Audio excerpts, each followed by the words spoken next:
boys and girls, today we are going to create some little winter owls like this that can sit on your desk. I'd like to look up this artist called Clare Youngs. She is a beautiful English illustrator, and she creates little characters like this and all sorts of jungle characters using stunning textures. She has a book called Animal Parade, which I know that you would really love to see. And if you have a look at her website, she has the templates to create a little elephant and also a lion that could go with your owl. So be sure to check her out. For this owl today, you can find the template for this one, and we're going to create this one too in the free winter art pack.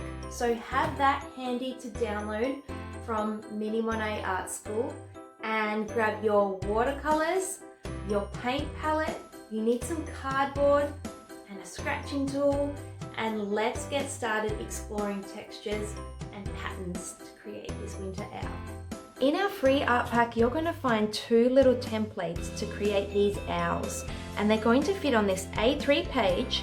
And at the moment we're going to leave this blank because that's where we're going to draw these owl faces. You guys can create as many pages of textures as you like. It's quite fun once you get started. And our first texture is going to be in this section. So what I want you to do is to grab an oil pastel and to start drawing a grid. So you can press quite hard to get a really nice strong kind of color of line. Sometimes when you press hard, your little oil pastel might break. That's okay. They are designed to do that. And then we're going to draw down. It doesn't matter if your lines are wonky. That will probably look quite nice if they are.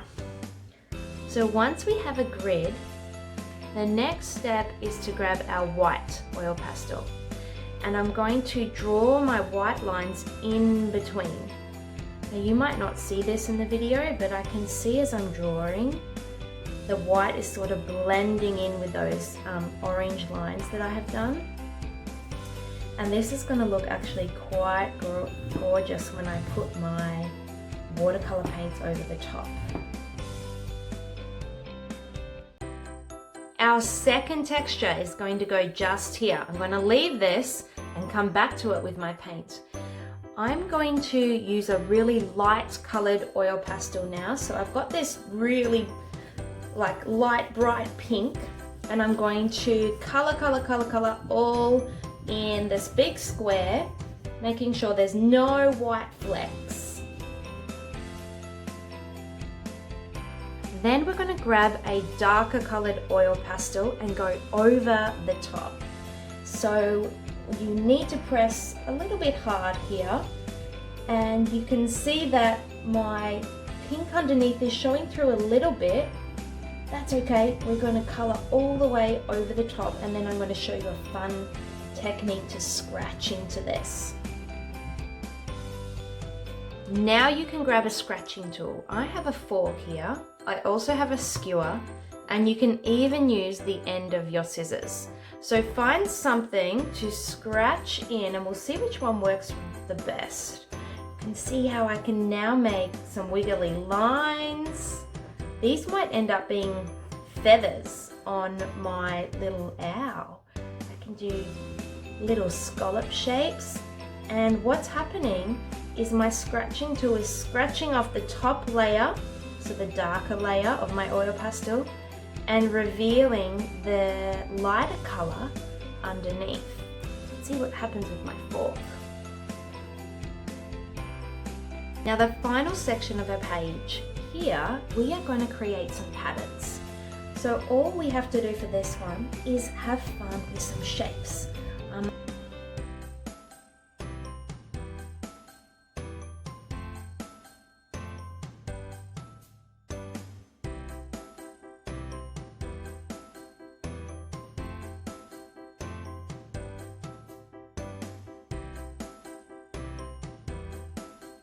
This is what we are creating. So if I have a little bit of a measure, it's about 2 fist size. and then this one is a little bit smaller. But if we don't get it right, we can definitely adapt it. So the first thing is a triangle for the beak. So we want a pointed down triangle, and choose a really lovely bright color for the beak. And then I'm going to create a big circle, one for the eye, and next to it, one for the eye. And we need this eye to have a pupil in the middle. And we're going to make that a different color. So here's our pupil in the middle, and then I'm going to surround that with the orange that I use for the beak. The hardest part of this project is just kind of choosing which colors that you want to create for your owl. Okay, that's looking good.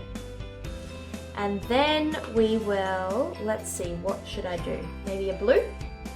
Then I'm going to create an oval shape around that for the little face.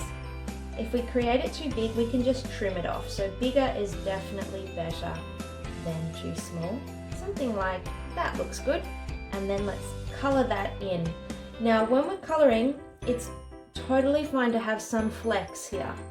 Okay, because in these little white flecks, that's where you will have some watercolor paint come through. So you can see this here. My watercolor has really gotten through underneath that red oil pastel, and that creates a really gorgeous texture. It looks really interesting. So let's go ahead and finish this owl, and then I'm going to do the same one here that's a little bit bigger. This one's going to be a little bit bigger. So let's go ahead and do that.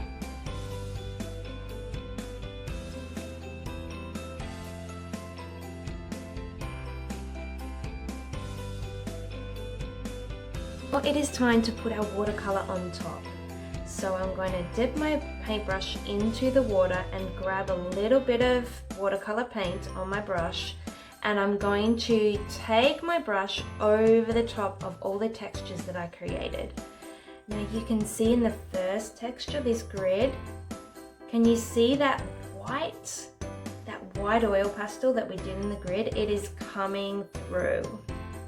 That is looking fantastic. There's a little bit too much water on your page.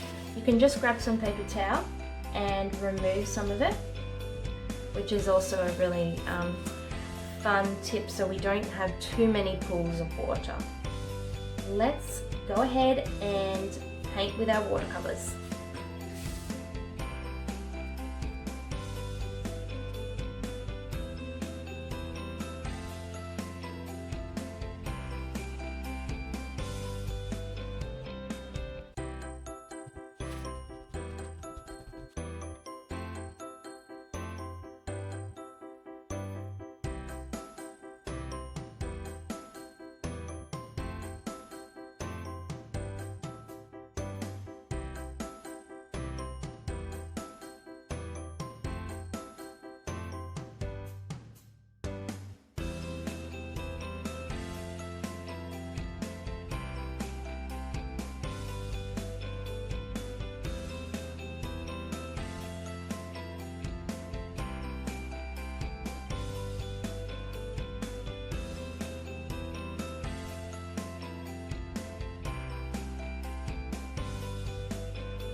Before we put it together, we're just going to check that no little areas of my paper have come off my cardboard.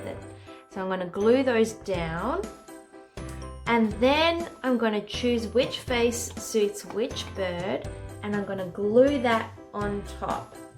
Now what I have to do is make a little cut in the feet of my owl. So I'm going to do that, and I'm going to cut down maybe 3 centimeters. And you can even draw that before you cut, just to make sure that we don't cut too far down. So just about that, that's probably 2 thumbs width of length for cutting at the top of this part of the shape for the foot of each of the owls. And I'll show you on this first one what happens. Then we can slide it in, and it might need to wiggle a little bit, and slide the other one in, and it should stand